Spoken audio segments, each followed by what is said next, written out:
Hey guys, Romie here, so please like, comment, subscribe. This is my review for Love and Hip Hop Hollywood Season 4 episode. What episode is this? Yo, what episode is this? It really doesn't matter. It's entitled Boy Band. So it starts off with, no, that's really gonna irk me. Oh yeah, guys, so please make sure you put on the notifications because, as you may know, YouTube has changed some of their algorithms, policies. All that really matters is that my content, just like everyone else, isn't getting pushed out necessarily the same way that it used to be. So with the notifications, you at least know that the videos are there. It starts off with Bobby Brown. Yes, I know I jumped way ahead. It was really Fizz and Safaree. They're back. I love how they said they're back. They're back, and they're kind of talking, chit-chatting. And all that really matters is that Safaree, of course, he didn't have to do the song with Hazel, and the fact that Fizz is thinking about getting the group back together. Who comes next talking about boy bands? Bobby Brown. So Bobby Brown comes back and he asks for, Fizz asks for Bobby's advice. Bobby says, look, it's a cold, cold world out there. No one is selling records like that. I said, Bobby, you better speak the truth. A sober mind. Thank you, Jesus. A sober mind. Speak that truth. None of you are really selling like that. It's all about the tour. So it's all about, you think everyone's willing to come back on tour to work together? Fizz said, yeah, no. He doesn't know. He's just hoping because that tour bag's nice. Especially if they can just live off the royalties, that would be very, very nice. Now, let me see what episode this is. Oh, this is episode 12. Okay, got it. Cool. Now, we have this impromptu. Alexis Sky has this pool party. It's her celebration for her new line of whatever, because it doesn't really matter. It doesn't. It matters to her. I'm sure she's making actual money off of it, so shout out to her. But aside from that, I don't care. So we have Zell. Zell's there. Everyone, this is the fishnet. Everyone's in fishnet. Zell's in fishnet. Bridget Kelly's in fishnet. Now they're best friends. Why are they best friends? Because we're gonna create this little storyline of Bridget Kelly and potentially Booby.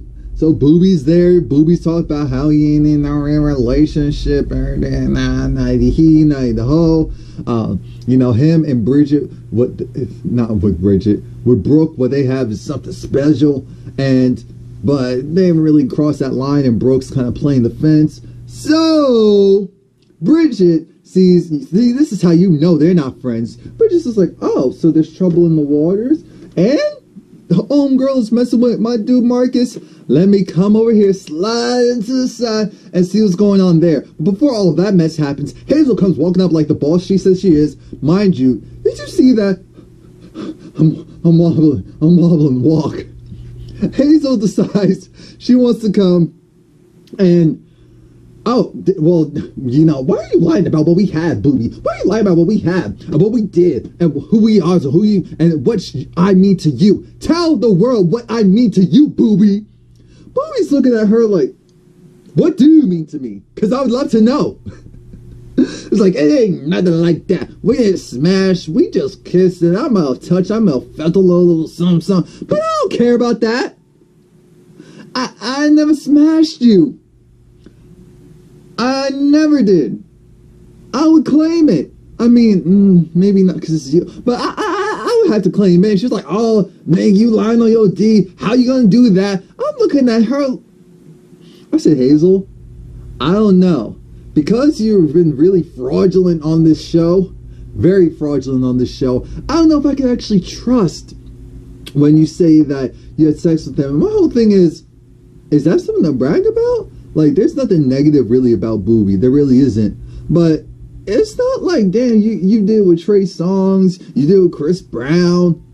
Booby's still trying to be on the come up. So what is this all about?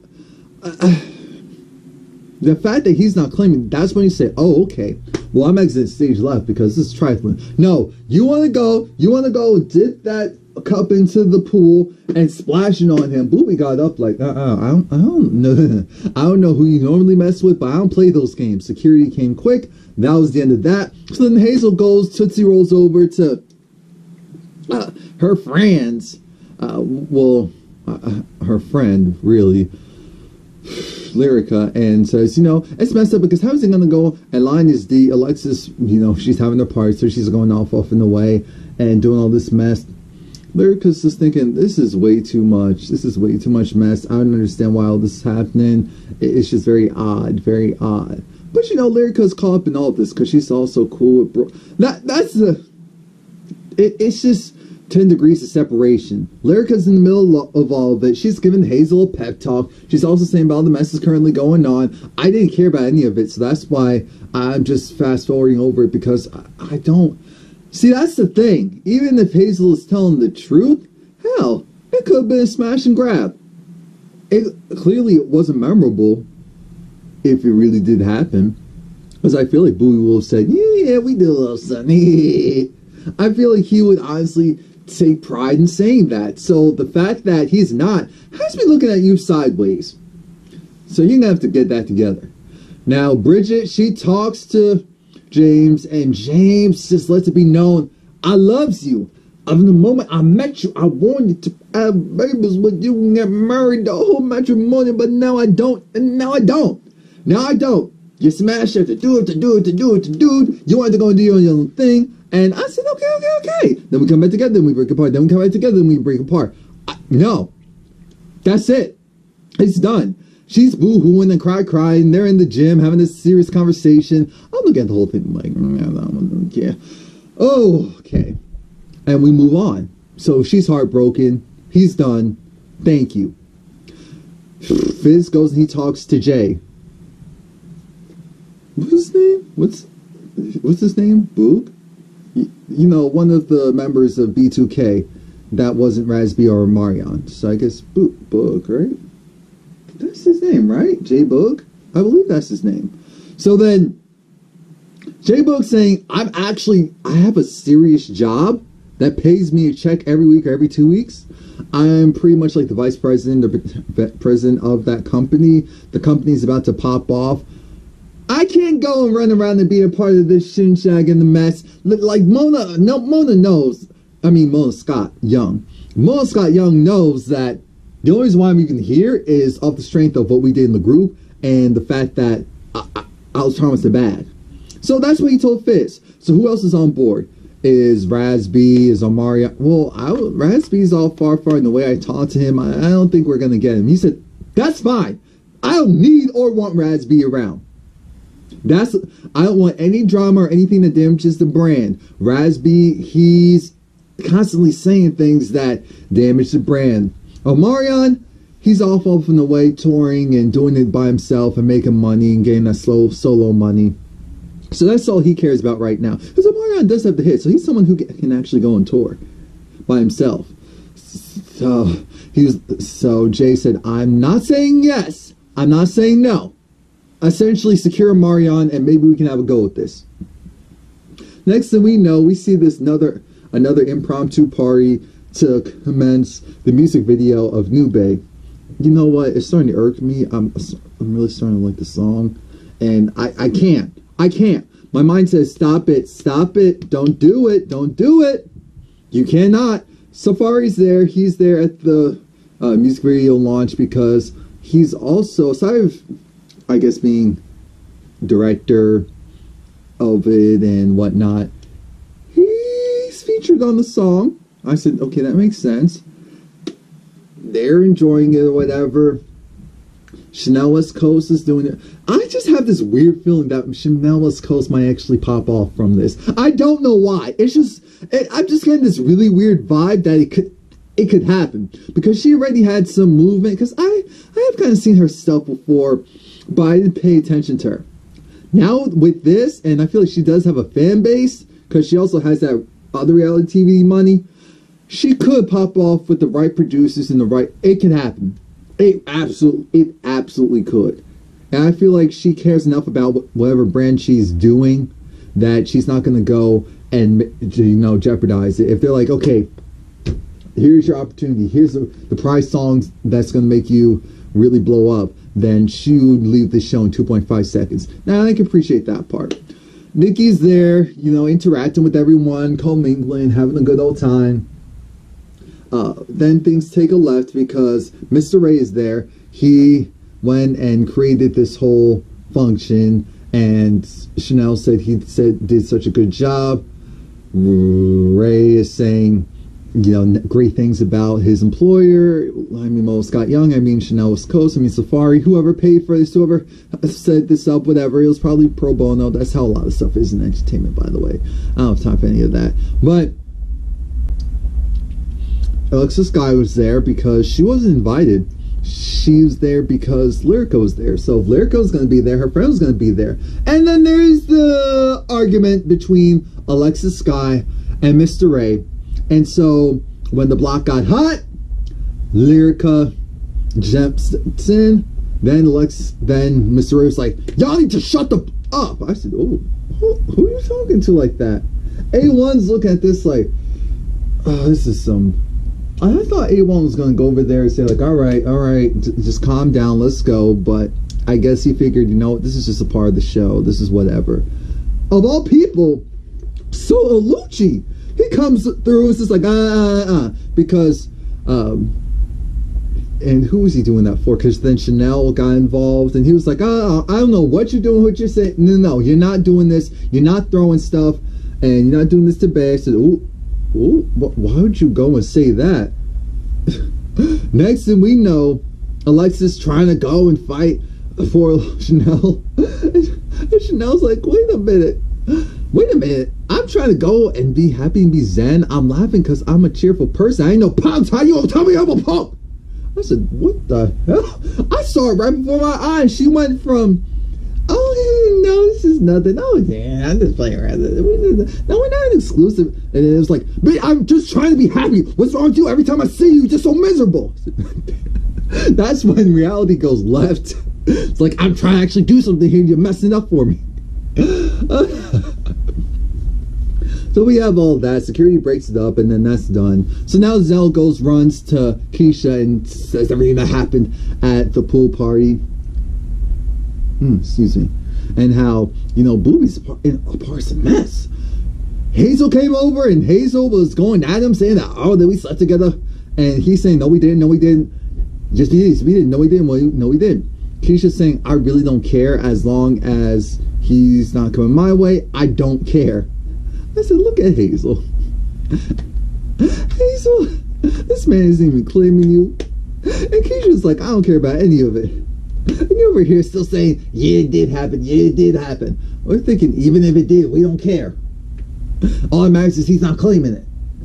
That's really all that matters. Let's be real. But out of that whole conversation, Zell wants to go and create a diss track. Keisha says, normally I'm not about that type of petty, but if that type of petty gets you some actual money instead of you doing the flip-flopping and yip-yapping, then go for it. The next two scenes are interesting because we see Booby. Remember, they had a trip to go to that Lover's Island thing, and guess who didn't go with him? Yes, Brooke didn't go, but someone else did.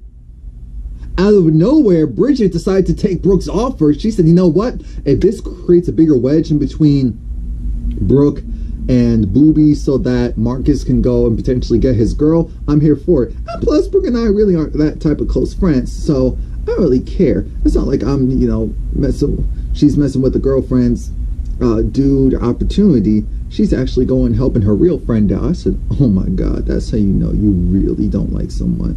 I don't think that she really likes Brooke that much. No, not even that much. I'm not sure she really likes Brooke, period. I feel like she probably only tolerates Brooke because Marcus is her actual friend. And that happens a lot of times. So then Brooke goes and talks to Marcus, and that whole conversation was trash because Marcus just wanted to make sure that Brooke went and,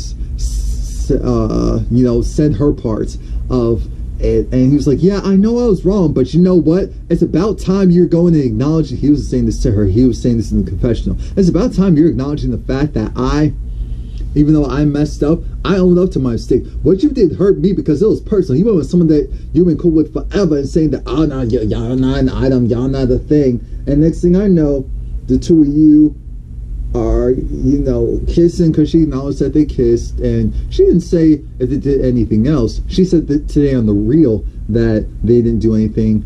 And actually, Bowie was the first one saying, no, we didn't do anything. because Booty made a guest appearance on The Real when she was doing her own guest appearance. But so now we have all that out of the way. Bridget is there with Booby, and even though they're supposed to have a moment, Bridget breaks down because she's like, you know when you're really in a place with someone else, but you're thinking about someone else, so you can't be in that moment with the person you're supposed to be with at that moment. Yes, that's what was happening there. So she was crying. She's like, it's so hard. I know it's a lot that just happened, but I guess I'm gonna rebound, and you're a good rebound. So this is why you're here. Booty was just like, I don't care, and they start kissing. That was that. Safaree had his cousin there. What was his name called? Rum Blood? Or Blood Rum. Either way, I like it. But anyway, his cousin is from... Well, his cousin's Jamaican. Obviously. And his cousin's Jamaican is... Oh, I know this is off topic, but bear with me for a moment. It is funny because Ancestry.com, because I did a DNA test, 94% African, obviously already knew that. But now they have it to where they have like their trace origin. So even though obviously that's for Africa, my family, because of slavery and all that mess, ended up never came to the U.S. until ta-da. But we're actually in Jamaica and some in Cuba, and now it even shows that yeah, you have roots here and here. I'm like, duh, I know that. But it's just cool that it shows there. Anyway, so he's talking to his cousin, and his cousin's saying, the family miss you because they're in New York. Of course, Jamaicans in New York. Exactly. My family too. Anyway, now it's like, come back home. He said, no, the food is better. Well, I've never been to California, so I can't say, but I can definitely tell you, you go down anywhere in Queens, you can get used to Jamaica. In Queens, Brooklyn, the Bronx. The Bronx has some spots. Definitely Manhattan. And then that's pretty much it, because Long Island, Staten Island, nah. So, but yeah. So, see, Mom and Dad wanted you to come home. And she was also saying, you know what? Safaree hasn't been home in 10 years. I guess actually living at home in 10 years. And he's thinking about it. I don't know if this is his way of telling us that he's going to pop up on Love and Hip Hop New York. I don't know. I feel like Safaree and the personality, it stands out more in LA because there's a lot of West Indian people in New York, and because of the seasons where in the winter, oh God, never mind. Because I can see this man with a full fur in wintertime. So, yep, never mind. Yeah, he can come to New York. He can come back. And I thought it was the funniest thing when his cousin was saying that the girls, I don't understand how these girls have fake butts, have fake boobs, fake eyelashes, but want a real man. I said, well, because that's the thing. Island men, even though just like every other man, they look and they idle and like, oh, look at that. They actually have women that naturally have that. So when you see these women who look one way and then they go and do all that stuff and they overdo it a lot of times, it's just a turn off. It's a major turn off. So I appreciate everything that he said. I said, oh my God, I feel like my uncles would say the same thing. I do think the same thing half the time. I just pretend like I like the other stuff because I feel like people are like, oh, what's wrong with you? I'm like, no, what's wrong with you? Can have some enhancements, but damn, still look like you. That's all I'm saying. That's the thing with Hazel. I feel like Hazel, because of peer pressure, she changed herself so much that now we're like, yeah, whatever, fly by, night by. Nikki baby, I feel like she at least owned it.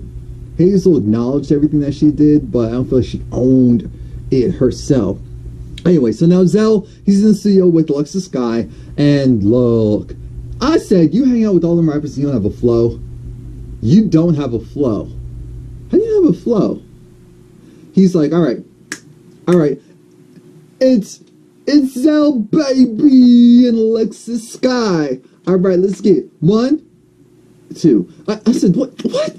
He was like, 1, 2. I said, Alexis, come on.